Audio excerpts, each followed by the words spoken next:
اللهم ارحم أمة سيدنا محمد اللهم انفعنا بما علمتنا وعلمنا ما ينفعنا وزدنا علما. Jero Ramadan teh aya zakat fitrah sing hade. Urang wajib ngaluarkeun zakat saurang saso sok teh 3 mud samud saleter mucung berarti 3 liter setengaheun lah. 3 liter setengaheun saurangna teu bisa ditambah teu bisa dikurang. Cenah urang ayeuna mah tambah bae geus mah belajar ibadah salah. Ulah belajar ibadah di jero nu geus diatur. Geus bae sakitu 3 liter setengah titik nupang bagus-bagusna meulin beasna. Lamun urang Jawa di dieu teh hendak balik ka Semarang, ngajak kata di Semarang ulah di dieu. Lamun hendak balik ka Surabaya, ngajak kata di Surabaya. Sing hade, abeh mantep ya ibadah ye. Ulah sok jadi omong-omong ye, ngontrak di sini, ngezakat di sono, naon hubunganna jeung kontrak ya mayarnya nama. Ye, sok jadi haharuan batu deuk ibadah bener. Ulah sok itu jadi jangnya ngising di sini apa di sini. Atuh ngising mah de bandem dihanap ngajakat mah lain deui. Macem-macem. Ibadah da kos kitu tadi mantap kurang mah ieu. Kula mah nyaritakeun nu mantep deuk balik ka Jogja di bulan Ramadan. Di ditu di Jogja. Engke ngazakatna. Di dieu ge santri di dieu tilok ditarima ku kula nu deuk balik di imah ngazakatna. Ulah ka dieu ulah engke di imah ngazakatna kecuali nu endek lebaran di dieu mas-mas mbak-mbak baru ngazakatnya di sini nya jeung mun dicaritakeun masrof zakat da sing bener lantaran aya hak-hakna ulah sambarangan supaya mantep di ibadah teh ulah sok aju dihulah dihelah segala kamu sholat segala kamu masjid zakat ulah fakir miskin ya. Jadi jang supaya orang ibadah mantep. Iya, salah penggunaan. Orang zakat ke pemerintah, tampung ke pemerintah, aja ke pemerintah, di kamu sholatkan di kamu majelis salah. Fakir miskin, mustahik zakat masjid. Mustahik zakat itu musola. Mustahik zakat majelis taklim. Adapun nyana neuk ngalaksanakeun seperti eta, sabodo kula mah ngabejakeun doang. Kula mah hayang henteu dibere tilo henteu kula mah hayang ngan ngabejakeun salah tapi kos kitu teh nu bener nalah. Salah bae ieu keur carita ngaji bali mah. Mustahik zakat masjid. Mustahik zakat majelis. Mustahik zakat kiai dibere Samarenda menang di zakat. Kadang ya.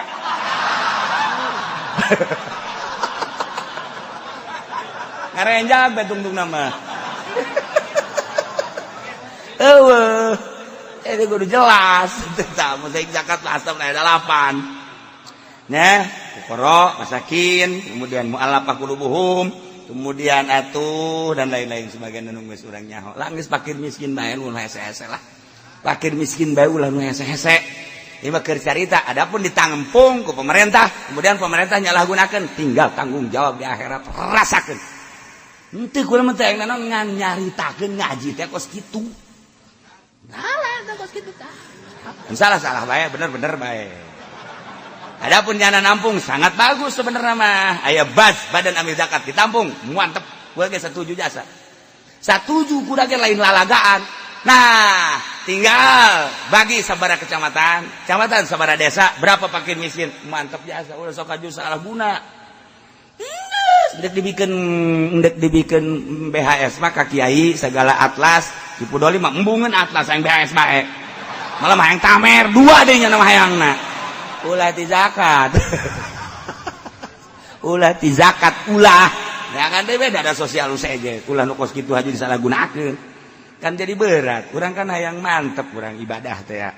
Nah ieu sakali deui emas, mbak, endek zakat, nu endek balik mending di imah. Ulah sieun dihaharuan supaya mantep. Ulah sieun dihaharuan supaya mantep ibadahna. Aduh, cenah ieu di dieu ge dipaksa, bere di dieu mah ala kadar bae. Saya RT na, teh nih uang rokok aja ya tuh. Ini mah buat RT aja. Saya ngezakatnya nanti di Jogja. Udah itu tanggung jawab saya, urusan saya. Cek RT entar di sono nggak ngejakat, di sini nggak ngejakat, urusan gua itu mah. Mau ngejakat mau enggak itu urusan gua, ke neraka gula gua. Ieu keur carita ibadah supaya rapi, supaya orang mantap. Orang kan kieu aing ieu dicokotan bae ku pemerintah sih ditasarufkeunna bener henteu daripada kos kitu. Mikeunana bener henteu sih pemerintah janu geus-geus mah pemerintah teh teu adil ieu. Boro-boro eta atuh duit nu jelas-jelas ge kudu ka dieu kudu ka ditu jah henteu. Ieu bae haju kos kitu ieu nanaonan ieu pemerintah daripada orang ngeraun kos kitu kudu dibejakeun. Geus balik. Lamun orang boga duit tah tama tolak bala aing mah jeung sia. Ke aing mah di.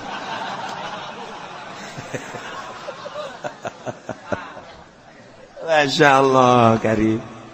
Urang wajib lamun urang boga ye salaki wajib ngajakatan urang nu wajib dinapakan ku urang wajib dibere zakat ku urang kemudian pamajikan urang wajib dizakatan ku urang anak urang wajib dizakatan ku urang lamun can mampu wajib dizakatan hadam urang lantaran urang boga hadam ku sebab urang gering sok ngahadam urang wajib urang dizakatan lantaran urang terlalu lintu awak urang teh kudu dihadaman punya anak hadap urang wajib dizakatan ku urang.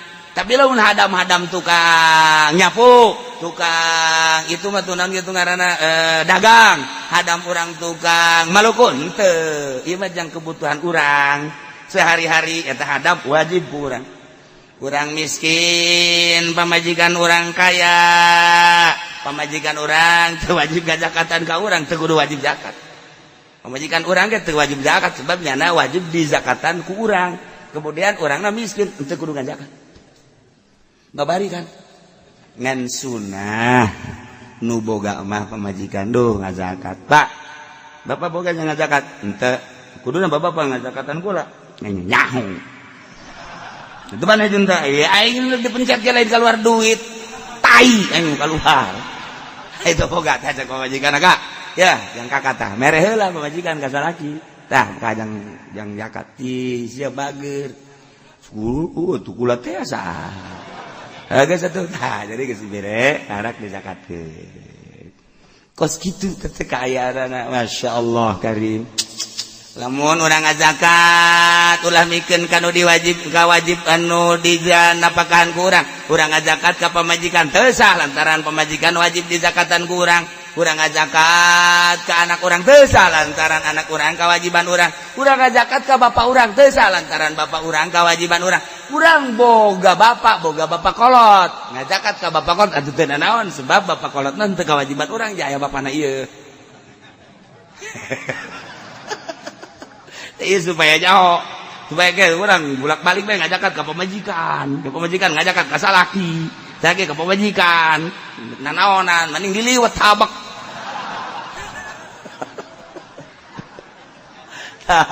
Ulah salah. Aya paranti sanajan geus nyaho imah ngelingan hungkul nya. Sanajan geus ngelingan hungkul supaya urang Assalamualaikum. Sepanjang dongengna kamari ieu mah ditafsiran ku hadis Kangjeng Nabi lantaran Quran mah lain yang dibongkar ku pikiran urang jadi kudu dibongkarna ku ucapan Kangjengna ku hadis geus hadis teh mufassirun lil Quran hadis Kangjeng Nabi ge lain hakaneun urang ulah cara Muhammadiyah mah langsung bae neureuy hadis Kangjeng Nabi. Oh, jelema beuki jengkol keneh. Beuki hulu asin keneh, masih keneh, beuki main catur keneh. Deuk nyaritakeun ucapan Kangjeng Nabi, nu Kangjeng Nabi mah kapan terbuat tina nur. Nu ucapanana lain tina hawa nafsu layan tiku. Anil hawa in huwa illa wahyu yuha sambaran kudu ditafsiranna ku saha ku ahlina deui atuh mujtahid di zaman Kangjeng mah sahabat atuh memang di masana kaharti mangga teu kaharti naroskeun ka Kangjeng ucapan Kangjeng teh ngajelaskeun Al-Qur'an beres sahabat teu araya ku tabiin. Di zaman tabiin mah masih haneut keneh ka Kangjeng Nabi. Tapi tahun 2011 ayo dekat saha mengadu coba urang kuari, dekat saha bebeja kuari. Untuk kebenaran Al-Quran sulit tafsiran ku ucapan Kangjeng Nabi. Untuk menyatakan kebenaran Kangjeng Nabi maknana hese. Lantaran atuh urang bahasa Arab kita bisa. Boro-boro bahasa Arab, bahasa Jawa, bae Jawa Pekalongan, Jawa Solo sakitu hese. Paling urang bisa Jawana Jawa mau. Arab endi sirah ge? Wede mengkonon. Ai Jawa kos kitu batu. Eta mah ngobrol bae sakumaha keur perang. Ngobrol kos gelut atuh kumaha gelut teh budak. Eta Jawa. Madak ngalah awe gelisnya saya awe ditanya. Neng di mana? Cicing bae. Neng di mana? Cicing bae. Neng saking pundi neng? Oh, mau wah geus. Leutik hate aing mah geus.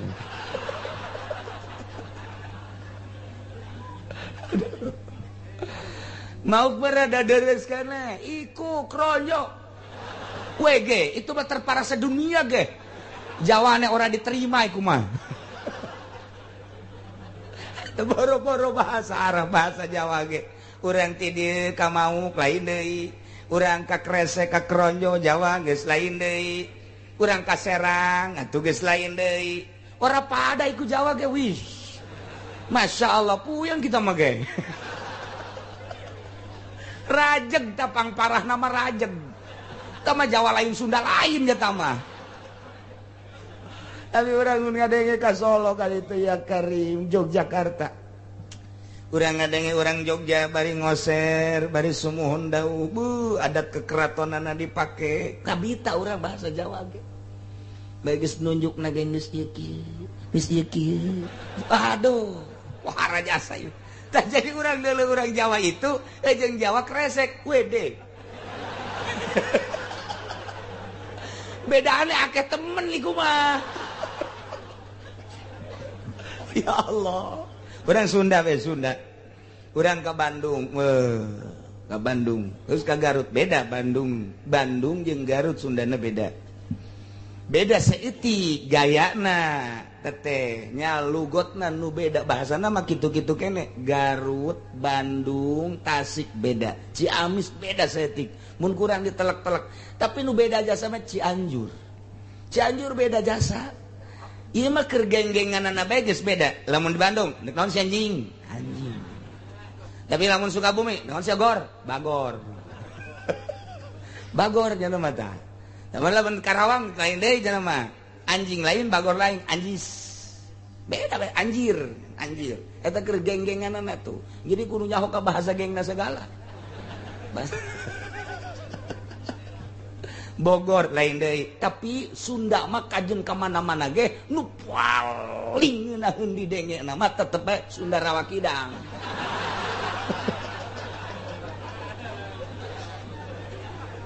Tama eueun nu teu ngejat kabeh ge.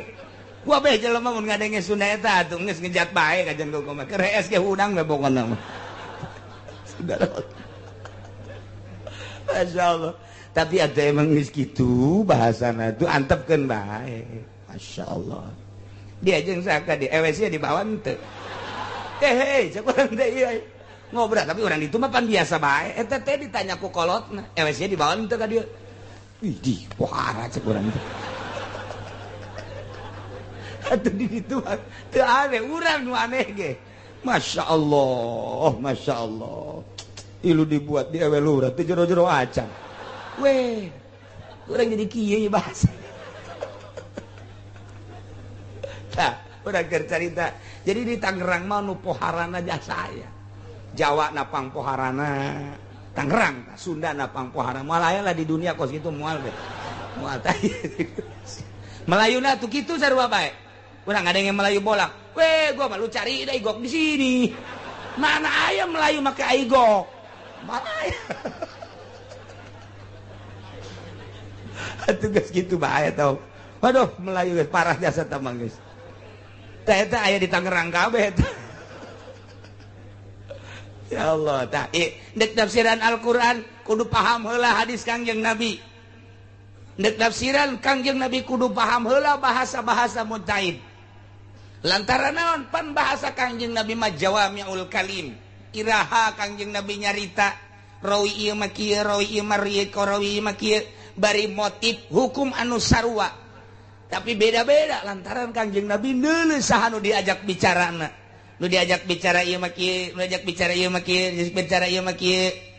Aya jelema laporan ka Kangjeng Nabi. Begitu laporan ka Kangjeng Nabi soal berjamaah, kumaha laporanna ya Rasulullah? Aya jelema embung berjamaah jeung Muad bin Jabal. Aya kitu kunaon? Beuh nya nambah bacaanana panjang jasa terutama salat subuh. Kangjeng Nabi dinya langsung ngereket. Eta mah munda faring. Jelema Muad bin Jabal kudu dibawa ka dieu deui, dek disidang.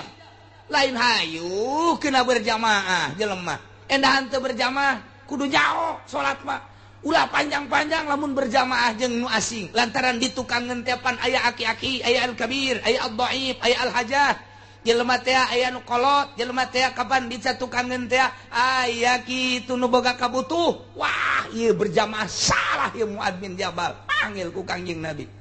Mun berjamaah deuleuan heula cek Kangjeng Nabi. Deuleuan aya tamu teu eueuh. Lamun kira-kira aya tamu ngora apa kolot. Ternyata ieu mah kolot teu beukeun kana salat. Cepatkan. Salat. Ieu ternyata aya tamu asing can pati beukeun kana salat ieu mah. Cepatkan salatna. Namun kitu mah tamuna bangsa geus beukeun kana salat. Silakeun ka salat-salat. Tah Kangjeng Nabi satu saat pernah ngomong salat sing cepet ka Muad bin Jabal berjamaah. Tapi ka Abi Musa Kangjeng Nabi nyarios. Lamun urang berjamaah sing taliti tarap titartil rada lilakeun salatna lantaran Abi Musa mah ieu nu berjamaahnana jelema-jelema ahli-ahli Allah kabeh tuh kurang dipadukeun nu ieu mah ka ieu mah titah lalaunan salat ka ieu mah titah cepet atuh saha musuhna harita mana situasi jeung kondisina di deuleu ku Kangjeng Nabi mantap urang jadi imam teh deuleu heula wow kan dideuleu ieu mangsa jemping kabeh taraweh budak ngan 7 menit 20 rakaat eta si kumaha ngalempangkeunana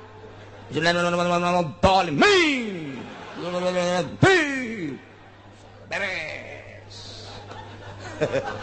batur kakara ka masjid nya geus ngaroko mah taraweh geus saya geus beres insyaallah ya Karim.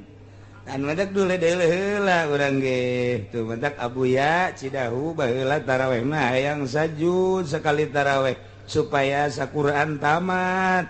Teu bareng jeung santri-santri acan, santri-santri bae. Kami keluarga bae. Naon sebab babacaanana dek tartil, dek lalaunan. Kunaon misa atuh bareng bae? Moal kuateun. Tuh misa. Ta eta lah nyaho situasi berarti ulah santri ge santri bae masyarakat kami mah jeung keluarga bae lantaran tarawehna deuk make Quran saquran pan taraweh seperti di Bandung baheula kurkura zaman di Bandung ngaji teh saquran taraweh teh teu dipilih santri anu kira-kira embung babaca panjang teh ka masjid anu saquran bismillahirrahmanirrahim kabeneran giliran 3 nu 2 matalar Quran nu hiji teh jadi make Quran di hareup kitu tah aya parantina majehna meunang 8 rakaat pareum listrikna pareum dioper kunyana allakumut takatsur hatta zurtum geus kumaha jatuh talar bogan sami milih 3 supirna nu 2 talar Quran nu hiji adina kiai nu hiji matu santri talar nu hiji henteu pasti cak masyarakat nu henteuna kiai meureun ulah loba ngomong sia masyaallah ta eta jadi teu bisa ucapan mujtahid ge moal bisa dibahas ku urang cok bahasa Imam Syafi'i dina al-um nu sakitu hesena bahasa-bahasa kitu Imam Malik bahasa-bahasa mujtahid al-madzhabul arba'ah sejasa berarti kan kudu aya ashabna anu ngureikeun ucapan mujtahid mutlak anu ngucapan utai asabna engke eta asab ge hese keneh diuraykeun deui ku mujahid fatwa. Nah urang mah kuari hasil Imam Romli, hasil Imam Ibnu Hajar dibelah dieuna deui terus diuraykeun deui ku Syekh Nawawi Banten akur bahasana jeung urang mantak maca we kitab Riyad ngeunah urang. Naon sababna eta diterjemahkeunana ku Syekh Nawawi akur jeung kahayang urang. Riyad ge sakitu hesena dibacana ku nu teu mondok mah. Kuari deuk langsung hadis Kangjeng Nabi soekeun sia ku aing. Hese mah kumaha gitu. Ucapan Kangjeng Nabi teh. Mantat innamal a'malu binniyat. Ucapan hiji Kangjeng Nabi. Cek Imam Syafi'i innamal a'malu innamal sihatul a'mal binniyat. Innamal sihatul amal pasti sahna beramal kudu make niat. Di mana teu make niat teu sah. Tapi Imam Maliki mah kumaha? Tafsiranna lain innamal sihatul amal atuh innamal kamalul amal binniyat. Sampurnana amal kudu make niat. Teu niat ge jadi ngan teu sampurna. Coba eta. Tinggal urang ka dieuna pagedruk geus ya usoli bidah. Cek Amin Rais bidah sia. Cek urang teh teu sampurna sia. Ayo angadu terus teu sampurna jeung naon kitu ngaranna teu repeh datang ka kuari. Muhammadiyah anaon eta lantaran teu paham. Teu paham ucapan Kangjeng Nabi tapi lamun paham mah sia kunaon atuh teu make niat. Aing mah berpahamna mazhab Maliki aing mah jeung Hanafi. Oh mangga aing mah Syafi'i atuh Syafi'i mana sia? Urang pondok. Dah eta. Coba ayo la sholata li jaril masjid illa fil masjid cak Kangjeng Nabi. La sholata fi jaril masjid illa fil majlis. Teu aya salat pikeun anu deukeut ka masjid datang ka masjid kecuali kudu di masjid. Di tafsiran la sholata aya la sholata sahihatun. Di tafsiran deui ku ulama la sholata aya la sholata kamilatun. Di tafsiran datang ka ayat 7 tafsir. Bahasa Kangjeng Nabi na eta-eta keneh. La sholata li jaril masjid illa fil majlis. Teu sah salatna bagi nu tatangga jeung masjid mun salatna teu di masjid. Lamun make la sholata sholihatun nu deukeut ka masjid teu salatna teu sah kabeh. Tafsiran deui la sholata kamilatun. Teu sampurna salatna bagi jelema nu deukeut ka masjid mun salatna teu di masjid sah mah sah ngan teu sampurna. Terus si tafsiran diperpanjang mujtahid bagianana tinggal urang deuk miluna ka mana. Eta ucapan Kanjeng Nabi nu sakitu hesana. Tah ucapan ai urang mah deuk milu ka mana? Kanu teu salat bae masalah ge. Cek nu teu salat teu ribut bae segala sah segala teu sama ning aing cek jeuna teh. Geus ulah dimasalahkeun ulah salat sia. Blon teh. Eta ucapan Kanjeng Nabi.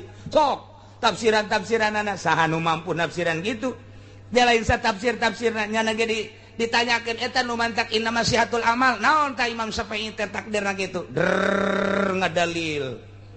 Wah, ngadalil berbagai dalil dan argumentasi memperkuat bahwa innamal amal teh make sihatul amal usul fikih teh bagianna.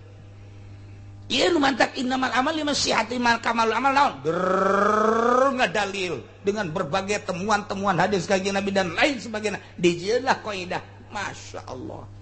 Kuari ucapan Kanjeng Nabi diomongkeun ku jelema nu tilok pake kopiah. Asana ceulina digertak kaji kuari. Ya keur carita ulah sambarangan. Quran jelaskeun ku hadis Kanjeng Nabi. Hadis Kanjeng Nabi jelaskeun ku ucapan mujtahid. Ucapan mujtahid jelaskeun ku kiai. Geus atuh kitabna masyarakatna kiai sakitu bae geus hese-hese. Tuh kitab urang keur leumpang. Tuh. Berarti kiai teh kitabna masyarakat. Aju kuari kiaina dibere sekupi. Ya kitab kudu dibelem ya. Belem ya kitab ya. Teu beres ya sekupi ya. Ya Allah. Mandak ku Allah teu disinaran. Kitab acak-acakan geus teu kabaca ieu ku masyarakat kitab. Acak-acakan bahasana ieu kitab ieu. Cek masyarakat aing embung maca kitab eta. Kurang teu kabaca. Kurang teh loba sekupian. Aya golkaran di jerona. Teu kabaca ku masyarakat. Eta dijabarkeun teh kos kitu teh nurani, ruhani teu bisa dibobohong. teu bisa dibobodo kunaon tuh sia teh embung ka itu teu baca ku aing mun dijabarkeun kan kos itu tapi urang ngan gideg da embung jangan naon teu kahartieun ta kitabna kiai-kiai teh teu kahartieun kitabna lantaran kitab teh kudu nu jelas panu macana caang matana sinarna aya jang nyaanganana lapadna gelede akur kalimahna dibacana nikmat kok nyambung nu maca jeung nu dibaca begitu nu dibacana ieu nu dibaca Quran geus karari amat ieu kunani asana salah ieu kunani kahujanan ieu Quran karendem asana ngahiji kalimah-kalimahna ieu ngahiji heuh ngageblek ieu aya naonan tuh aya sekupi jeung sering ka pendopo meureun ieu Quran ieu kajen ku kumaha ge dibere ku atut sakali istighosah 3 juta aja teu kabaca ieu kitab tuh eta teh kan penjabaran kula mengajabarkeun ngan teu ngomong ruhani teh kos kitu matak teu kapake ngaji di lembur di tongtorongan datang ka peupeus tongtorong henteu datang kunaon teh atuh teu kabacaeun ku masyarakat teu kabacaeun ngageblek sia ieu kitabna teu kabacaan coba lamun kabaca mah iya tuh moal saha anu teu nyambung nurani mah tuh nurani mah nyambung jeung nurani deui ya tuh mentek ge ulah sama nah ye ieu mah keur nyaritakeun hadis sedengkeun ngaji hadis teh lamun hayang masarkeun hadis kudu tamat 7 kali mun Bukhari kudu 7 kali tamat mun Muslim kudu 7 kali tamat naon sababna lantaran bahasa hadis mah samitu samina qara'tu qara'na akhbartu akhbarna akhbarona gitu akhbarona akhbaroni berarti kan ieu tata lepah hadis mas samitu an anu samina an anu qara'tu an anu qara'na an anu tuh akhbaroni anu akhbarona anu berarti meunang ti saha kuari urang meunang ti majalah hidayah dideuleuh ku urang dipidatokeun tanya eta hadis menang ti saha hidayah lumayan sakjana 1 juta-jutaeun saha jadi geus menang ti koran segala ti majalah ai jang sakadar maca sorangan mah atuh itu salah mah masalah tapi ketika dibikeun deui teu meunang hadis mah kudu nyaho ti saha ieu hadis dan mata kudu ngaji ge mondok atuh sararia itu marondok tah gara-gara nama mendak teu nyaho tah mun hayang nyampekeun deui secara khusus ieu kudu 7 kali naon sababna hiji hadis besi aya nu kaliwat macana jeung maknana hiji hadis aya nu keur nundutan engke berarti saminana poho samituna lalagaan berarti nah eta teh hiji hadis sabukhari kudu kadenge bener ti mimiti macana datang ka maknana naon kudu nyaksian orang di guru berarti kudu 7 kali karak silakan namun kakarak sakali doang encan bisa kieu macana an Abdillah ngariwayatkeun ingsun saking Abdillah teu meunang kitu tetep bae den riwayatakeun saking Abdillah tuh ngaji hadis ge aya istilah-istilah namun urang geus bisa 7 kali geus siap tempur urang teh meunang an Abdillah ngariwayatkeun ingsun saking Abdillah berarti tidinya teh kapisah urang ti saha ngariwayatkeun ingsun teh berarti geus ti guru kadieu an Abdillah kalayan inayah ti Gusti Allah alhamdulillah dina wengi ieu urang kempal di dieu nina raraga nu teu jelas undangan pertama walimatus safar 2 poe diralat deui silaturahim 2 poe deui diralat deui kumaha ka haji bae ai sia kumaha sih ya dage geus teu kakaper puyeng meureun lagi alhamdulillah deuk nu mana bae ngaji kene geus urang kuari kumpul di dieu lepaskeun kepentingan lepaskeun muatan lepaskeun segala rupa nu pejabat baju jabatanana gantungkeun di tanggal awi ulah bawa ka dieu anu partai gantungkeun di tanggal rambutan ulah ayah polisi periwit nabikeun ka monyet urang kabehan kuari ulah make baju-baju eta hiji ngaji beres ja polisi ge moal salilana jadi polisi bakal paeh geus paeh bakal ditanya abri moal salilana mamawa balok di dieu ai hayang membawa tuh di kolong balok sia bakal paeh sarua bae nu di partai nu di pemerintah kiai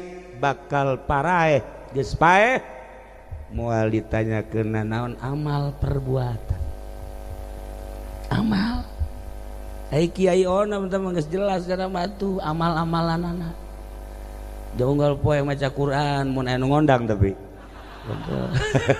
tak bangsa sieu eta aya anu ngondang maca kulhu anu ngondang tilok ya Allah kubloon teh kiainya atuh kiai bloon atuh komo sia ablaul bloon sia mah urang lepaskeun maksudna gerage yuk urang ngaji mah neangan ilmu menuju ridho Allah subhanahu wa ta'ala lamun urang nyaritakeun ngaji kula boga dongeng baheula di Turki aya hiji anak raja awewe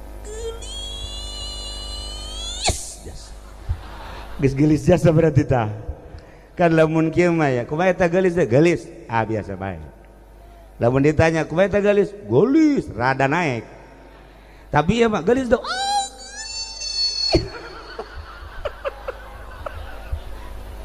geus tanding tah mah geus beda tah lamun cek santri mah ku bahasa ge geus kanyahoan nanya orang ka kiai he naon berarti di hatena teh sono ya bilang oh jadi tidak gerak carita ku santri mah geus kanyahoan sebab aya korenah jeung aya dilalah santri mah paling terleuwih pinter ti bupati ya bupati mah pinter dengan sakadar korupsi santri mah jangka kuburan ya Allah ya Rabbi pikiran bupati mah hanya pikiran duniawi tapi santri jelemana kuari diuk di dia hatena mah di jahe lain salah aing ngomong di akhirat jadi jasadna di dia tapi hatena nu di kuburan hatena anu di sorga hatena nu keur ditimbang eta kan dimensina luar biasa santri mah ye bupati mangan saukur ruang riukup dengan skala duniawi camat gitu kene polisi gitu kene urusan akhirat dan pikiran dunia santri masya Allah atau komo kiaina kos kiai ge pikiran nanggus di ditu bae nama di mana di ditu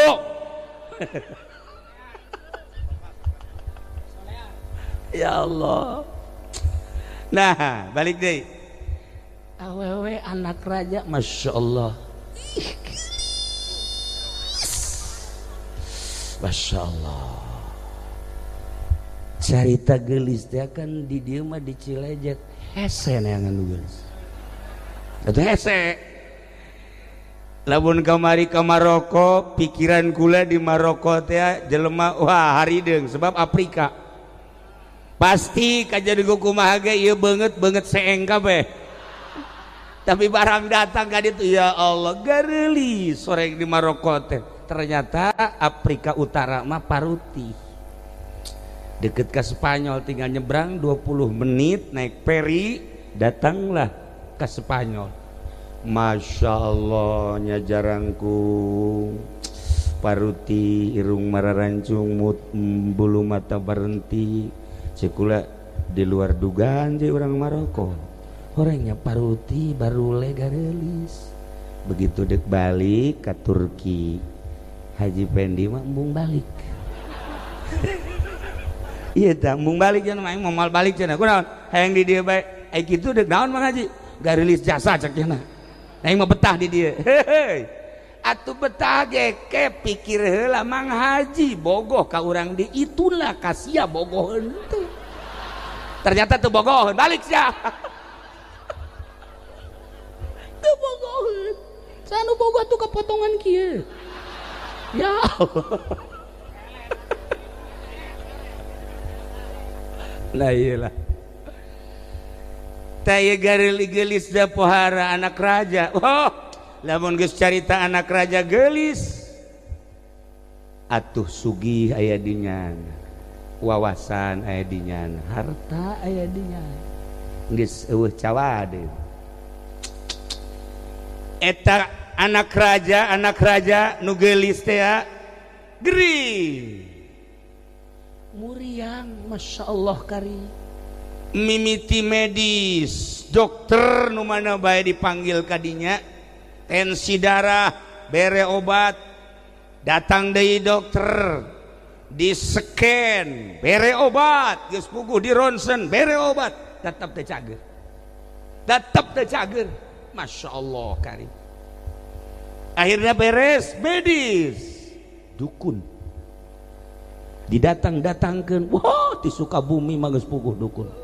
Dukun teluh malulu datang-datang kena teluh bari di budak coba panyakit naon cenah teu daek dahar teu daek nginum jeung peureum bae dahar teu daek nginum teu daek peureum bae masyaallah mun leumpang kudu digendeng dukun berbagai dukun didatangkeun tetep teu cager terakhir kiai emang gitu kiai terakhir bae kiai asal ngajual tanah hese ka kiai asal hayang ka awe-awe teu daekeun ka kiai ai kitu mah ngajual tanah laku atuh tilok datang ka kiai tilok tolol teh jelemanya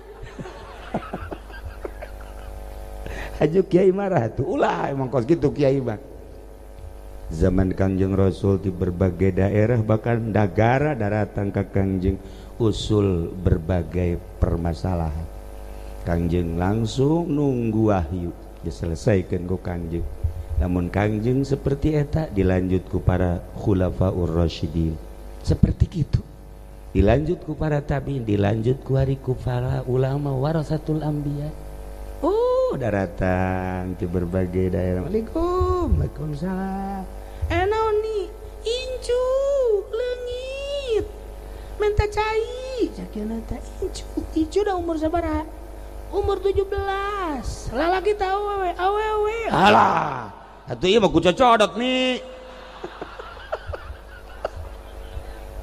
ka kiai datang da aju kiai da kok atuh biasa bae sapira mere cai ya minum beres nyusul hese-hese Waalaikumsalam cerik subuh-subuh salat mencan naon leumel motor leungit cekeuna di mana leungitna di imah di imah si leungit kula hudang geus ngajemblong lawang atuh sia mah penting teu hudang emang tilok cekeuna urang mana sia Cilejet goblok sia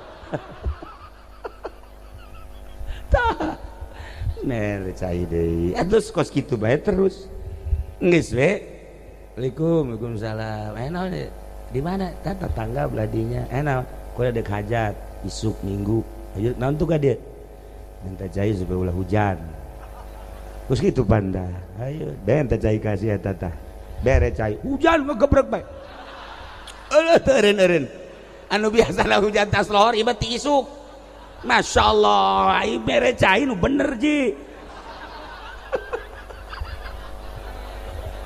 make jampe atuh kiai wakos gitu nah ieu kuari ka kiai berbagai kiai geus didatangkeun dijampe ku cai jampe ku mantra-mantra jampe ku ayat suci Al-Qur'an dijampe ku doa-doa tetep bae teu daek cager bapana raja jeung ratu bingung akhirna aya baheula kiai nu walah wahweleuh disebut lain kiai dikiaikeun disebut kiai santri teu boga majelis taklim teu boga tapi manjur mun baheula mah Abu Nawas belah dieuna aya deui Bahlul belah dieuna di Tangerang mah aya Mang Hani aya deui ka mangsa kadang-kadang Ki Musa tak anu kos kararitu tah anu sok di kamar cicing di kaluar tilok naon tilok sabulan 2 bulan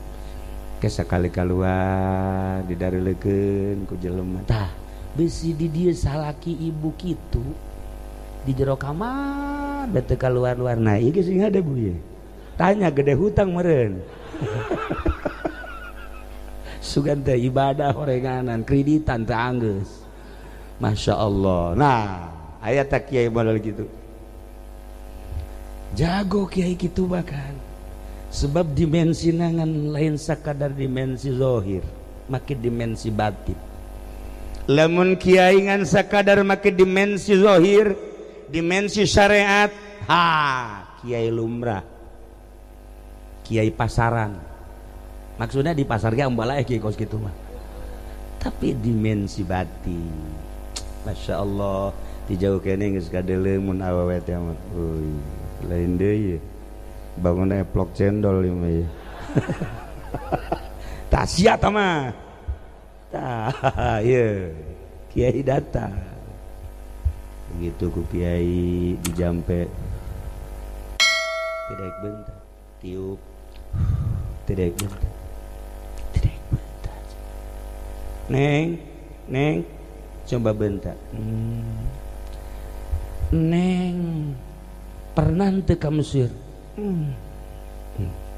pernah teu ka Yordan pernah teu ka Baghdad pernah teu ka Mekah daek teu diajak ka Mekah ka Baitullah Madinah pernah ka Madinah daek teu mun diajak ka Madinah ziarah ka Kangjeng Rasul pernah teu ka Uzbekistan beuntanya hah Uzbek beda ya ngadenge lemburna bae geus ngorejat tah si ieu pan baheula boga ka Bogor orang Bandung tah lamun keur gering ngadenge Bandung bae hudak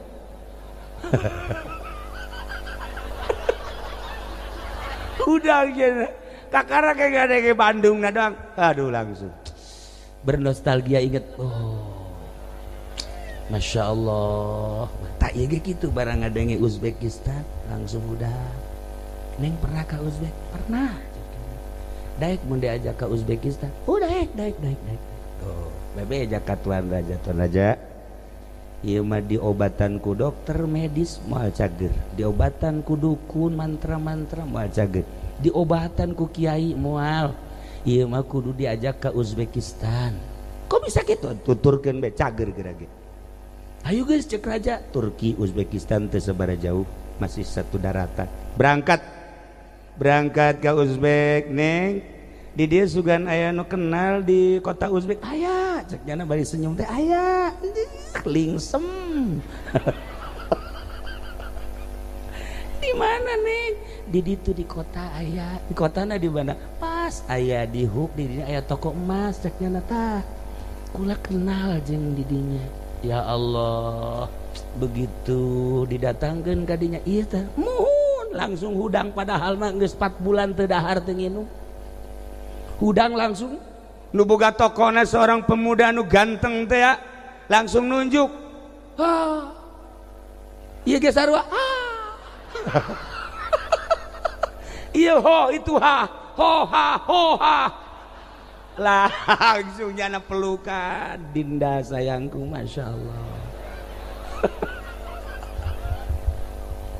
aduh nah ieu penyakit anu luar biasa ternyata penyakit cinta ngelehkeun sagala-galana bapak teh dianggap emak teh dianggap batur jeung rekan sekitarna teh dianggap bahkan dahareun jeung inumun teu hayang sama sekali tapi teu jadi gering italah cinta begitu kapanggih jeung nu dipake ka cinta Masya Allah sehat kabina-bina eueuh tanda-tanda gering sama sekali tanda-tanda nah iyalah manusia cinta ke manusia geus bohokeun segala rupa ieu carita-carita Jalaluddin Rumi nu kula kamari mantes ti Maroko teh ka Turki di Turki langsung ka konya ziarah ka Imam Jalaluddin Rumi salah satu caritaan Imam Jalaluddin Rumi ieu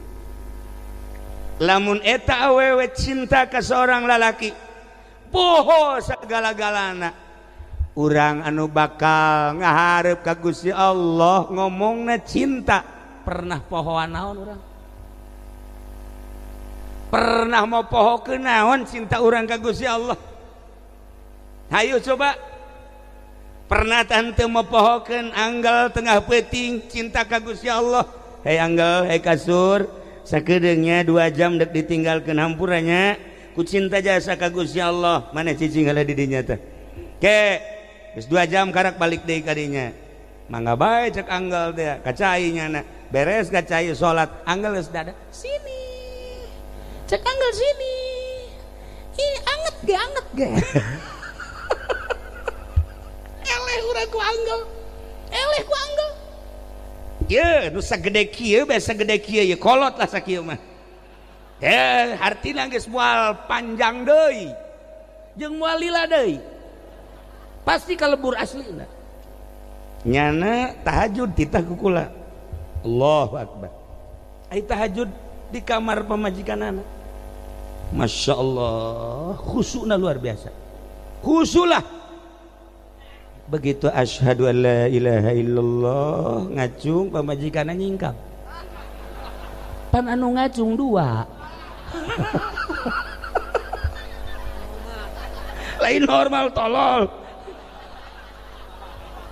aja nu ngacung 2 pohoan teh assalamualaikum deui oh ini dia masa tahajud kos kitu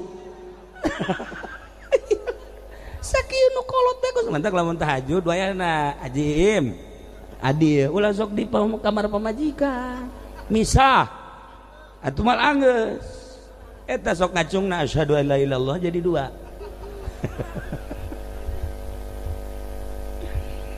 lamun awewe cinta ke seorang lelaki kaedanan ngaranna poho segala rupa urang pernah pohoan naon ku cinta ka Gusti Allah lamun henteu pernah aya nu ditinggalkeun jeung aya nu dipopohokeun bohong berarti cintana urang bohong berarti cinta urang ukur diri urang cinta ka Allah geus datang ka mana dibandingkeun jeung cinta seorang wanita ke seorang lelaki anu geus luar biasa meakeun jeung ngorbankeun sagala rupa mulai ti kuari ente jadi kiai geus datang ka mana si cintana ka Allah sehingga tasbih ieu diputerkeunana sabaraha kali sapoe tasbih sok geura ayo tasbih di bawah apa itu tasbih sugan teh membaca subhanallah lain ya nama kabayar moal kudu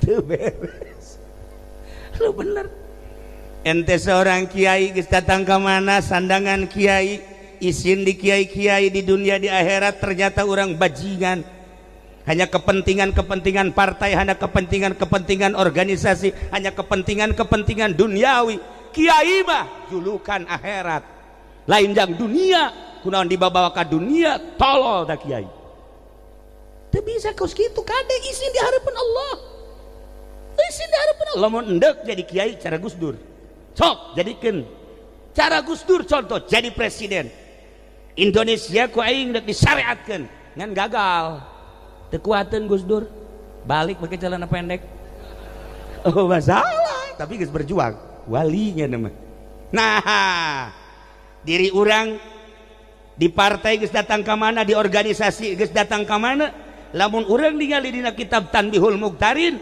pang musibah pang gede-gedena musibah ketika kiai nu tadina wow jeung para kiai deui kuari wow jeung bupati musibah paling gede ka kiai aing mah nitip ka Haji Iim bae ka adi anu lain malah jadeng-dengeun ieu kajen ka neraka ge Im asal sia bae ka sorga Im kajen deung-deungeun mah musibah pang gedena kiai nu tadina wow ka kiai wow jeung ahli Allah kuari wauhna bupati diwauhan karena pamerena lain berjuang gubernur wauh diwauhan karena pamerena duniawina presiden diwauhan teh karena hayang pamerena kapolres diwauhan hayang pamerena TNI diwauhan hayang pamerena musibah panggedena bagi kiai kos kitu mun teu percaya paeh ge berarti lah silakan kiai mah jeung kiai bae.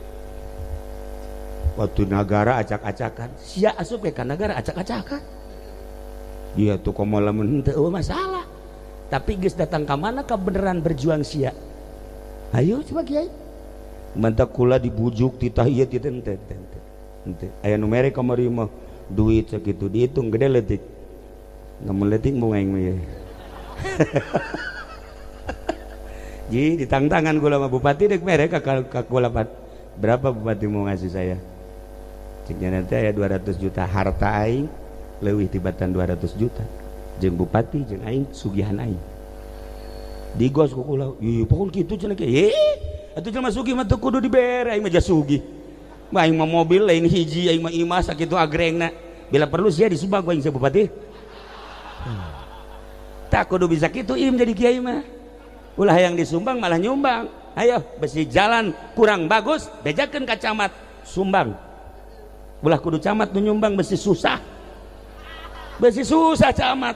Jang naon duit jadi dibawa ke akhirat henteu. Mending bangunkeun ka jalan. Maksudna kunaon eta Pak Bupati? Ieu masyarakat geus mengemis. Kami cenah ieu blok deui. Aing mah asana sedih ngadenge kitu ja. Aing bae nu lain camat sedih atuh komo sia meureun camat. Ya Allah ya Rabbi ta camat kasih dibejakeun atuh ka calon bupati. Nah itu sumbang ta jalan ta. Rawatan. Lain dek dibangun dek dirawatan. Itu dirawatan mah tuh di batuan doang setting begitu. Gen tama urusan pembangunan iya. Urang mah kuari mah ngurusan kacinta urang geus datang ka mana ka Allah. Ente jadi pejabat kade moal salilana jadi pejabat loba anu keur ngajabat paeh. Masya Allah pang rugi-rugina jelema keur ngajabat paeh. Sebab tanggung jawabna sabaraha janda, sabaraha fakir miskin, sabaraha yatim. Ketika ente jadi lurah, kerja di lurah paeh bakal ditajakeun nyantuni janda kaya, janda miskin. Alhamdulillah cak lurah. Tanyakeun ge sabaraha janda nu diberean. Nu mana sia mere? Tuh nu di pojok. Nu imahna eta teh. Sama janda ngora. Heeh. Jahe. Atuh kudu dibejaan atuh kos kitu mah. Ya sia ge osok mere. Ya. Nah, gitulah para jamaah. Ente jadi kiai geus datang ke mana sandangan kiai ke dihareupeun Allah izin di kiai-kiai di dunia, ternyata di akhirat lain kiai. Kuari di dunia ente jadi pejabat geus datang ka mana ngagunakeun jabatan pake ngadeketkeun diri ka Gusti Allah. Sok geura. Jabatan makeun bae teh urusan dunia, urusan diri urang nu bakal tanggung jawab timbang amal ngajembat di jembatan Shiratal Mustaqim teu saha kiai, ustad, santri, pejabat nu kaya, nu miskin, wabeh tama bakal jasa. Mantap ngaji geura ge. Kade ente jadi naon? Abdi mah cenah di partai geus datang ka mana mawa partai. Pernah ikhlas henteu kiai di partai lillahi taala Allahu akbar. Ayo. Lamun teu ikhlas atuh naon digawean? Ikhlas ya kula mah demi bangsa jeung negara. Beneran. Mun ditanya ku Allah teh mal izin. Ih kalau kitu jeung aing mah da kitu bae. Ayo sia. Hak. Maksudna naon? Ragap diri geus datang ka mana dumadeheus ka Gusti Allah. Urang seorang pedagang kade dagang aya aturan-aturanan.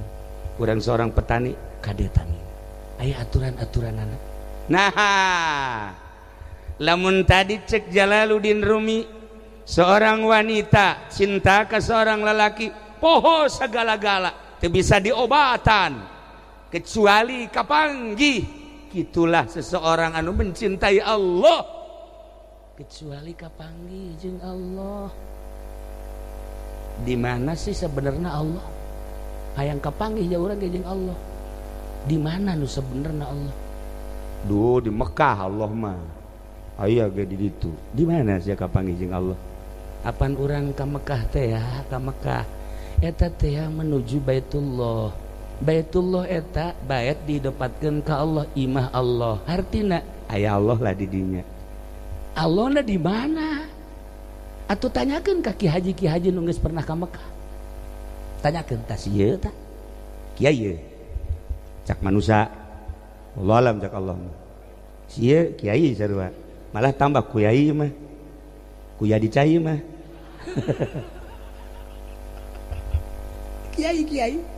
Kiai haji pejabat geus ka Mekah eta kapan urang teh dijulukina ge duyufullah tamu Allah ya adikula ye kabeh tahun ieu insyaallah bakal berangkat ka Mekah mantak ayeuna walimatu safar teh eta deuk silaturahmi ka Allah moh keren amat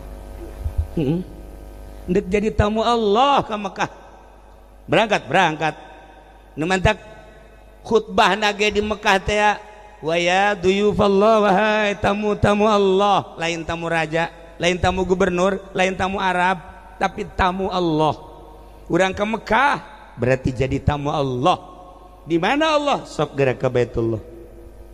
Kapanggih jeung Allah? Henteu. Kapanggihna jeung sa? Urang Pakistan susuna gede. Masya Allah. Pohara. India gitu kene. Aya di Baitullah. Orang Turki nyaga rilis di bahenol deh. Tah kula barengan jeung ieu ka Mekah ye. Bareng tah jeung ieu kabeh tah bareng-bareng lah. Kunaon eta keur toab masyaallah. Nyekel HP, shooting. Allahumma imanan bika wa tasdiqum bi kitabika wa tasdiqum. Kula greget jasa kajana tah. Tuh, nya mah di shooting nya. Oh, geus teu inget ka Allah kan berarti ingetna teh ka gambar ya. Tasdiqum bi kitabika wa wafa'um bi ahdika wa tiba'an li sunnati nabi terus. Masya Allah geus beres dia tuh. Nah aya cenah ka di dieu cenah teh. Urang bisa nempoi jang saksi goblok teh coba eta. Tok kolot-kolot eta. Masa kos kitu toab. Ya Allah, mantap kula ngadoa ka Allah, ya Allah ya Rabbi Gusti hampura abi mamawa jelema model kos kieu. Kahareupeun Gusti hampura sugan teh teu kieu. Gusti ieu mah hiji bae lah pangleungitkeun tah HP na cek ulah teh supaya isuk toab ulah di shooting deui. Alhamdulillah diijabah. Pas isukna teh ngalamun banyak di hareupeun hotel kieu. Maji kunaon ngalamun? HP leungit. Sakulah teh diijabah iku Gusti Allah. Geus leungit kabeh. Yordan Mesir pada teh ka Yordan ka Mesir. Wah beh beak di HP eta. Ludes kabeh. Cenah ngalamun bae. Eueuh kabeh Mesir, Yordan, Mekah, Madinah, kabeh sakian. Boga sakian boga pagawean naon nya bisa leungit. Pagawean naon? Sia teu sopan. Di Baitullah si shooting-shootingan. Karangnya na engah. Ieu sakieu geus kolot ge kos kitu tah pagawean. Ieu contoh nu teu hade ieu. Nah. Lamun aya jelema datang ka Semarupil Qurhi. Waalaikumsalam. Dik ka mana ente? Kula hayang kapanggih jeung mama. Maksudna doana. Doa naon? Kula dek berangkat ka tanah suci. Sia ka tanah suci dek naon? Cicing dengan. Iya dek laksanakeun ibadah haji. Maksud ibadah haji dek naon? Ya hayang kapanggih jeung Allah jadi ditu makom ijabah. Hak.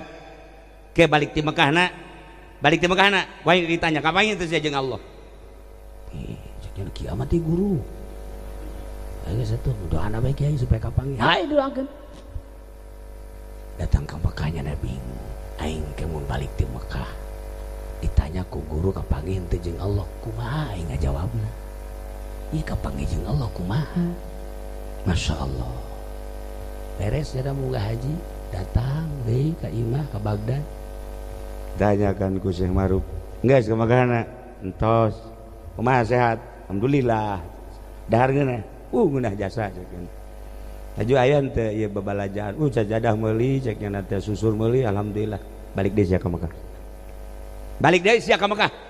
Teu sah sia ibadah haji kos kitu. Pan bisa teu sah? Balik balik ti Mekah sih.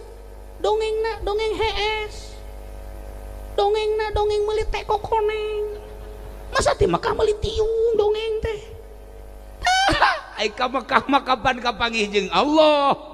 Aisyah dongeng teh Masya Allah dongeng nyamin di ditu dongeng engkeuy-engkeuyan lempang ka pasar toap Masya Allah lain heuheuh sia tah goblok. Jadi lamun hayang nyaho jelema mantas di Mekah hebat henteu ieu hasil ibadah hajina tanyakeun geura tah tanggap kurang kumaha ente di Mekah. Oh alhamdulillah masyaallah kula mah eta di Mekah ngeunah HS geus berarti HS bae teh jelema di Mekah. Alhamdulillah cenah kula mah hotel ge tarariis di Mekah teh kebeneran jasa berarti urusannya jeung awak. Alhamdulillah cenah dahar ngeunah nginum ngeunah pohara jasa teh jaritakeun kapanggih jeung Allah mah. Tuh iya bae nya ge kitu meureun. Anyar balik umroh tanya. Ditanya ku kula kapanggih jeung Allah henteu jeung onta kapanggih. Iyalah para jamaah kaum muslimin wal muslimat rahimakumullah, ternyata di Baitullah lain sekadar Baitullah, tetapi ia adalah tempat ibadah ke Allah nu paling deket. Aya Allah lain di Baitullah baik, tetapi paling deket hadirna Allah di dinya. Ulah sambarangan di dinya mah di Baitullah mah makom ijabah didelekeun ku Gusti Allah, lain di dinya mah di mah dagangan di dinya nu luar biasa. Mantak tingkah manusia, ucap manusia, pagawean manusia bener-bener keur disaksian ku Gusti Allah. Nah, balik ti Mekahna lamun jelema ngan sakadar caritana carita urusan dahar patali jeung awak, carita sare patalina ngan sakadar jeung awak, patalina jeung tiis patali eta mangan sakadar jeung awak. Beli baju, beli pakaian, patalina jeung jang awak bae. Mana sih nu patali jeung ruh kolbu ka Gusti Allah irah. Nah, nu di pikiran teh eta. Hese lantaran kacinta urangna. Henteu sakumaha wanita tadi nu di Turki mencintai seorang lelaki nu di Uzbekistan. Poho sagala-galan. Mulai gerage urang tempokeun kemahakuasaan Allah.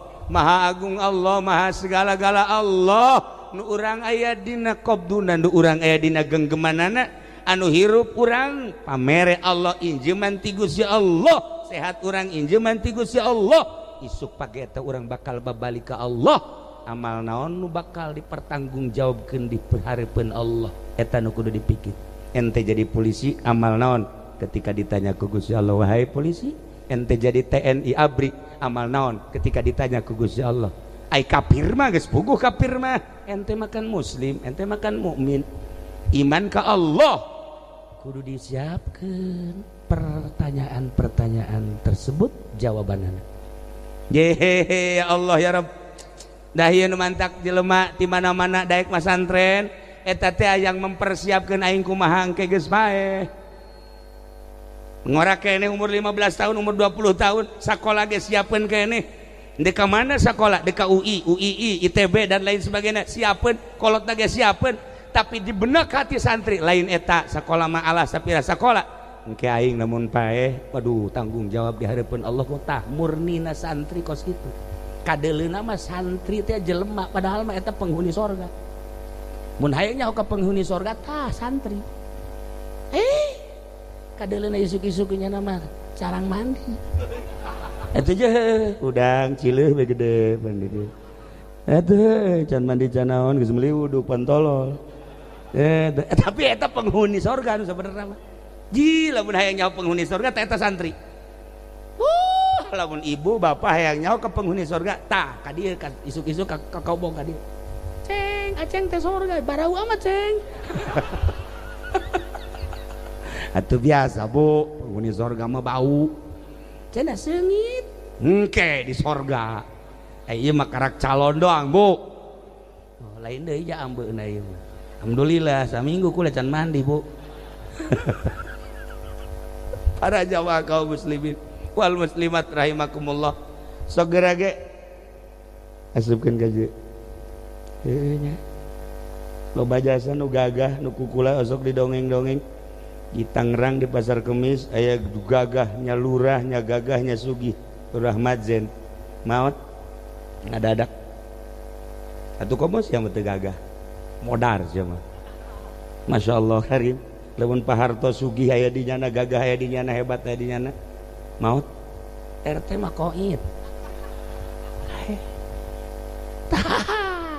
sok geura siapkeun engke beuh Masya Allah tah.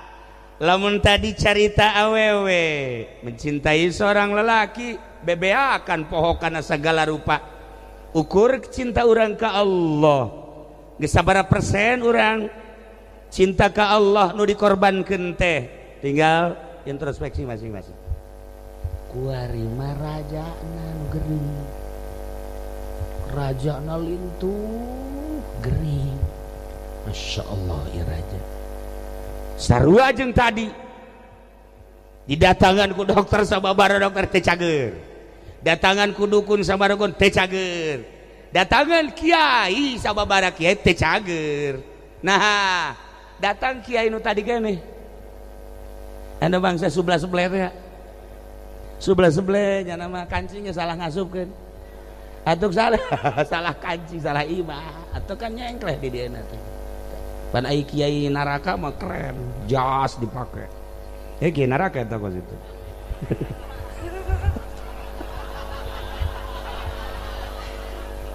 Ai kiai surga mah cuek. Sarap-rapna wae lah. Kumaha kapanggihna sampira nutupan aurat geus teu hayang ka itu katangen ku makhluk ku manusia. Ya, deuleu ge Gus Dur lamun urang ningali pakaian kula sok sering memperhatikan Gus Dur, sering salah imah. Kancingna salah Gus Dur eta presiden. Haju make nanya nama sebelah naon bae aya batik-batik, anu panjang-panjang, anu pendek-pendek nya nama. Kadang-kadang make kaos.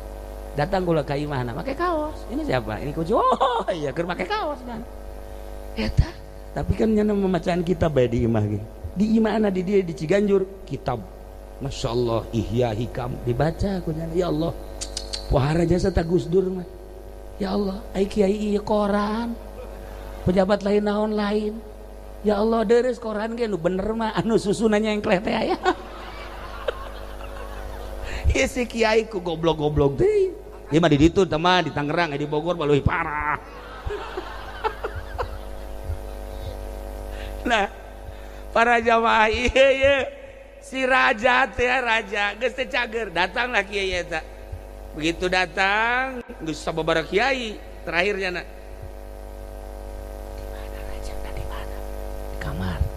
Nyana asup ke kamar. Raja bentak. Cak nya. Teu kuat. Lain lawanin cak nya.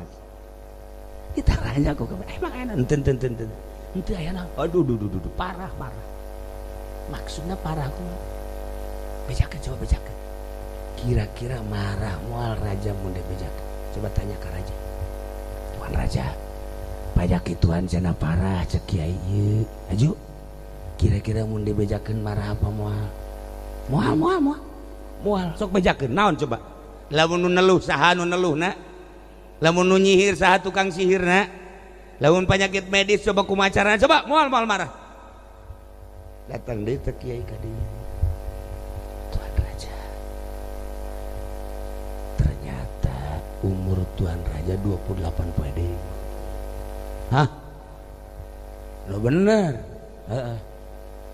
Nurutkeun sikula 28 poin makana tadi neuk marah moal. Mun kira-kira marah mah moal kula moal ngabejakeun. Lantaran tadi titah bae cenah moal marah. Umur tuan raja 28 poe deui. Masya Allah, cak raja. Lagi satu nuhun, cak kiai nuhun. Langsung jana ke pamajikanana, ke asistena, sajadah turunkan sajadah. Sajadah amparkan, tasbih lu gede. Ayo bawa kade tasbih, susur, ulah nu letik sagede perep. Ayo kade. Dibawakeun raja. Oh, masya Allah dipayang, kacai, langsung sholat Allah. Masya Allah poe eta terus bae ditawaran dahar ge tuan moal. Wah naon hartina dahar 27 poe deui aing. Geus teu kudu dahar teu kudu nginum moal. Aing ala kadar jang nangtung bae mah heulanan. Aduh langsung sapoe kakarake 2 poe. Wo teu eureun-eureun salat maca Quran maca sholawat teu eureun zikir. Geus teu meunang aya nu ngajakan ngobrol ka jana geus baca sholawat. Allahumma sholli ala sayyidina Muhammad wa ala ali sayyidina Muhammad. Allahumma sholli ala sayyidina Muhammad wa Allah.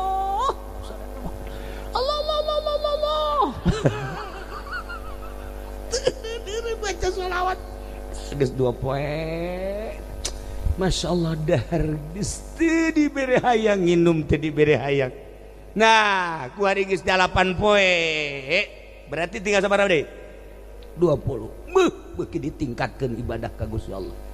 weh pohara beurang peuting geus datang ka tarang ge hideung sikut hideung tuur hideung urut sujud bae ka Gusti Allah geus 15 poe harideung kabeh ieu ge lamun dibuka harideung tapi budug lain urut sujud dia mah aya tapak baheula keur mondok kukula ge sok ditaliti harideung maju ulah omong oh ieu mah penyakit santri santri baheula santri kuari mah tilok anu budug mana aya santri kerasep kuari mah santri ih awewe ge tilok budug jak kuari mah paling ge koreng be kuari geus 15 18 poe 10 poe deui terus jangan ningkatkeun ibadah ya Allah ya Rabb tinggal 2 poe deui nya geus wasiat ka pamajikan kiai eta tilok misleuk di mana nyaritakeun sakaligusnya nama bener bae maka bapak kuari nyerahkeun kerajaan sok saha nu hayang ka anak besi anak hayang mangga bapak geus coplok tina kerajaan hiji nomor kadua bapak kuari geus embung cicing di dieu hayang cicing di gubuk bae deuk ibadah bae ka 2 poe deui bapak geus ditinggalkeun ku nyana kerajaan dibikeun ka anak pamajikan geus diwasiateun ka deui harta nu aya bagi-bagikeun jeung nyana geus tinggalkeun kerajaan cicing di gubuk 2 poe deui ulah aya anu ngaganggu abah ibadah ka Gusti Allah beres sapoe deui tinggal sapoe deui pas 28 poe nya geus kieu nungguan assalamualaikum malaikat Israil asal kertek asana ieu asal kertek asana ieu terus datang ka zuhur can aya datang ka asar can aya maghrib can aya oh berarti mungkin isuk ka 29 ngana geus nungguan nya ngeuteureureun la ilaha illallah la ilaha illallah la ilaha illallah la ilaha illallah terus 29 zuhur can aya illallah la ilaha asar can aya terus 30 can aya keneh bae geus liwat 2 poe aing geus liwat 2 poe aja anak asisten panggil kiai ka dieu anu cenah cakna 28 lewat ieu panggil coba ka dieu apa salah jana di Lauhil Mahfuz apa kumaha coba panggil deh kiai cenah cek kiai sabaraha poe kula 28 di hari tadi itu kan dia geus 30 kan selewat oh masalah lain masalah gitu iku balalakona kieu nu jelas mah kiai tuan raja hiji tuan raja awak jadi ramping kan guari henteu gendut teh atuh bener ja teu dahar-dahar cek jangan dahar teu nginum teu besi paeh pan guari kan langsing bener nomor kedua tuan raja salila kamari jari raja inget teu ka Allah henteu tapi guari lain inget-inget deui cek jangan sajadah gitu menang ditoel kudu ngampar bae tasbih geus puguh nu dileungeun dikongkoyangkeun aya malah hampir jualan tasbih cenah kuana lain ibadah teman-teman lah eta rahasiana kuari tuan raja nu kamari jadi raja pernah teu inget ka Gusti Allah teu pernah tapi ayeuna pernah kuari inget bae ka Gusti Allah kamari jauh jeung Gusti Allah tapi kuari kamari iraha tuan raja sodakoh tapi kamari makan nitah dibabagikeun ka pemajikan bagikeun ka fakir miskin bagikeun ka tetangga lantaran 28 deui bakal paeh nah kan kehadian tuan raja nya salat bae nya zikir bae nya maca Quran bae nya maca sholawat bae haju sodakoh teu eureun-eureun betapa luar biasana awak haju jadi hampang keuntungan tuan raja luar biasa bener aya kitu nama tapi kan tuan kiai ngabohong ulah carita ngabohong kieu tuan raja datangkeun ka 40 poe sok geura bakal aya rahasia 40 poe sok digubuk cicing di dinya ibadah teruskeun sakumaha eta bakal aya sesuatu anu teu pernah kapanggih ku tuan raja sok teruskeun Coba 40 poe. Maksudnya 40 poe karek paeh lain. Paeh. Ayo coba. Ente kan bangsana penyakit. Paeh kege. Pasti paeh. Awas ya. Aing raja. Lamun 40 poe aing teu paeh. Awas ya. Penjara tuh. Ulah ngomong kos kitu laksanakeun bae. Ulah ngomong kos kitu laksanakeun kege paeh. Ibadah bae ngadan teruskeun tadi kan geus 30. Jadi tambah 10 poe deh. Allah beres baca Quran. Zikir suatu skuari geus 35. Datanglah ke 39. Begitu datang ke 40, Masya Allah. Aya sesuatu anu indah ya Allah. Karasa ku mata hati. Horeng nikmat ibadah ka Gusti Allah.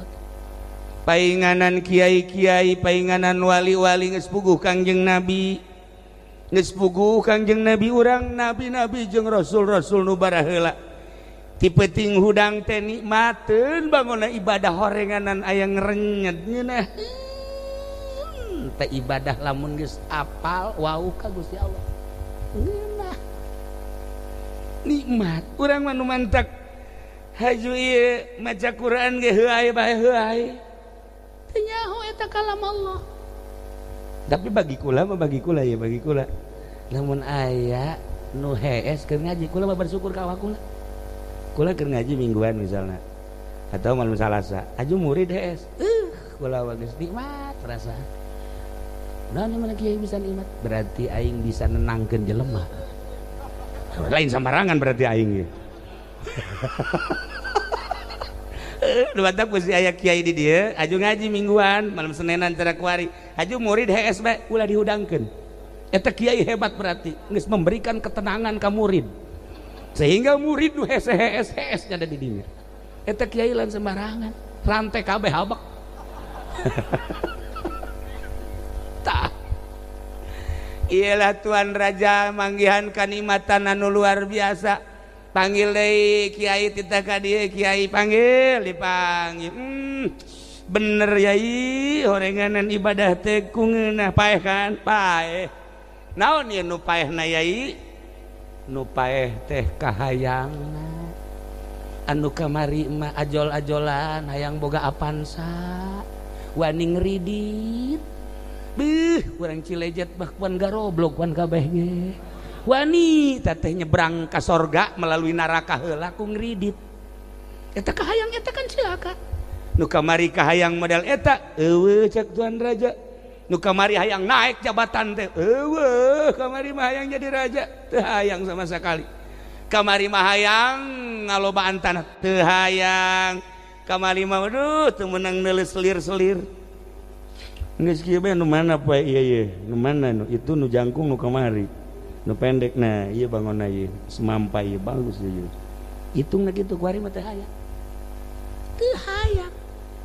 neuleuh awewe kos neuleuh kadal bae. Maksudnya aku mah tuh kadal urang lamun urang keur diuk aya kadal teu biasa bae. Sugan urang kerenyet resep ka kadal teu jadi teu. Atuh teu tarbatak urang lamun geus jadi ahli Allah, awewe liwat ka dieu atuh biasa bae aja jarore ieu. Kecuali geulis lain deui. Atuh mah can jadi ngaranna. Tah potongan si ieu tah mah.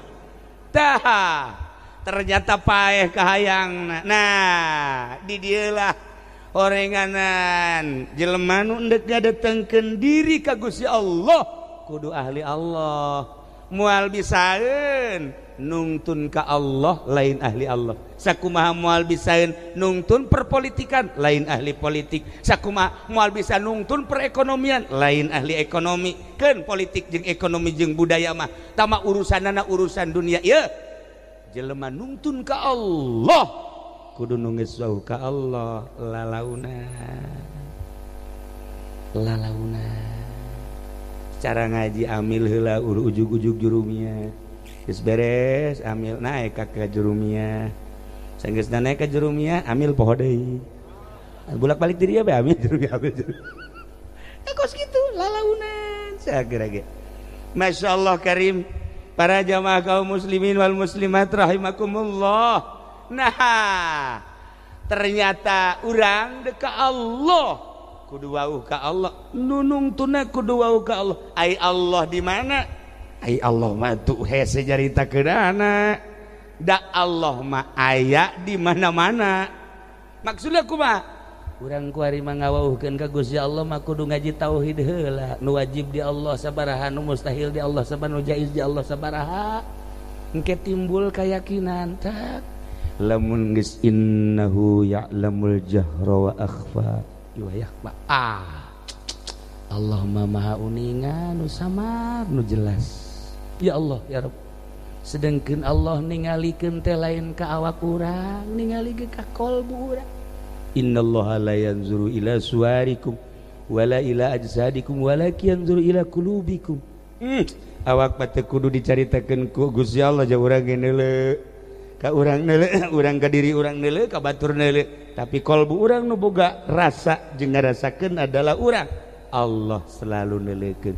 Be lamun urang geus wauh ka Allah isin ketika hate urang ngalayap lain ka Allah. Ketika hate urang lalancongan nu dipake kebendu ku Gusti Allah. Loba jelema anu di luhur sajadahna bagus jasa. Ih pohara salatna make jubah. Boy, di masjid ge masjid kubah emas pan pohara eta. Boy lain lalagaan. Allahu akbar ngageleger, Allahu akbar lagi. Kunaon ai hatena aya di mall. Ieu kan lalakon kos kitu eta. Coba supaya sadar-sadarna tungtun diri urang ku urang di ka Allahkeun melalui pengajian sok gerage melalui pengajian nu aya di dieu nu aya belah ditu supaya wauh ka Gusti Allah abeh kenal ka Gusti Allah ngeunaheun geura lamun geus kenal ka Gusti Allah kudang ti peuting eueuh ka sieun tak ja ieu mah pot peuting sote pedah panon poena we katutupan ja ieu kene kamarna ieu tempatna ieu tadi cak anu nyambut ya ih sebenarnya cenah kula lamun dieu teu dicaangan mah sieun cak di dieu ieu sebab meureun loba kuntilanak kan kalau kuntilanak atuh karasa ieu kuku lagi mun dikak bulu sebenarnya ge loba ieu kuntilanak di dieu mesti ada ieu di aya ieu kuntilanak aya kuntilanak lalakina tah ieu aya ieu genderuwo malah mah ieu mah. Nah, itulah para jamaah kaum muslimin wal muslimat rahimakumullah. Maka silaturahmikeun geura urang ka dulur urang abeh nyambung, silaturahmikeun geura diri urang ka guru urang abeh nyambung, silaturahmikeun geura ka para aulia Allah abeh batin urang katungtun belah dituna silaturahmikeun geura tawafkeun diri urang ka Allah. Di mana? Di Baitullah. Jauh amat Baitullah kudu ka Mekah. Di diri urang ge da aya Baitullah. Tuh lamun Imam Ghazali nyaritakeun lamun ieu Mekah terbuat tina taneuh awak urang ge taneuh. Mekah aya Masjidil Haram, Masjidil Haram terbuat tina taneuh diri urang ge taneuh. Lamun di Mekah aya Baitullah qalbul dunya. Di jero Masjidil Haram aya Baitullah paranti tawaf, di awak urang aya qalbu paranti tawaf. Wa tahhir baitiya lit-taifina wal 'akifin. Sok bersihan eta Baitullah tahhir baitiya jang nu tawaf, jang nu salat, jang nu itikaf. Bersihan geura qalbu urang. Tawafkeun ruh urang geura di dieu, teu kudu hese-hese deui ka Allah mah. Dunia langit bumi katut eusina dibasupkeun ka jero qalbu moal asup, tapi nu nyieun dunia Allah bisa aya di qalbu mukmin. Aya Allahan di qalbu mukmin teh deuk kumaha ge tinggal urangna bae ngoprek geura ge. Ya Allah ya Rabb, singkapkeun di jero hate urang supaya aya rasa kehadiran Allah Subhanahu wa ta'ala. Nah, ieu urang keur ngaji kuari, urang keur salat, urang keur maca Quran, lawang langit dibukakeun ku Gusti Allah bagi jelema anu geus inkisab kadele breh langit kebuka. Nah, urang lamun rek salat langit dibukakeun ku Gusti Allah. Tah, suftahu babus sama lisa'atain. Dibukakeun lawang langit 2 waktu. Hiji jang anu salat, nomor kedua jang nu perang sabilillah, tambahna katilu jang nu keur ngaji. Lawang langit dibukakeun. Di urang kuari teh dibukakeun langit set, coba gadeuleu ka luhur kabeh. Ya Allah ya tuh, woi langit, ya poe kitu mah langit. Lawang langit dibukakeun. Arti da dibukakeun teh kumaha? Eueuh hahalang antara urang jeung Allah, malaikat keur nongton kuari.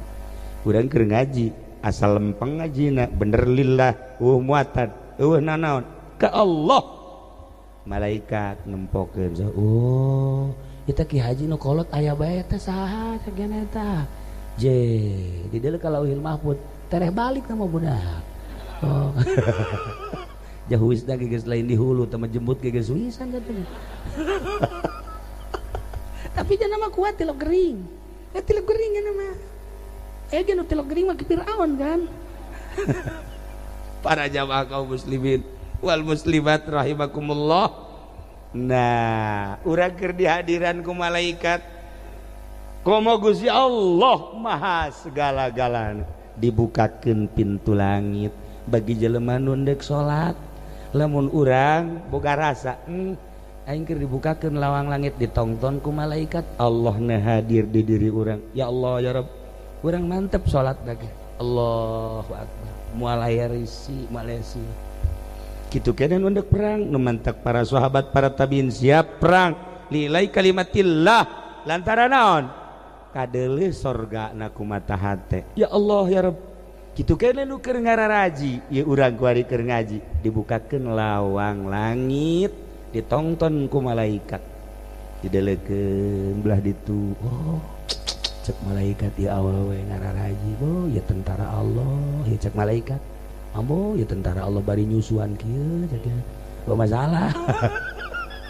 Oh masalah di deuleu ka belah ditu aya nu keur ngalamu da tentara Allah. Keur kieu bebari nundutan cek malaikat ambo ya tentara Allah eleh perang meureunnya keur dihadiran ya karim.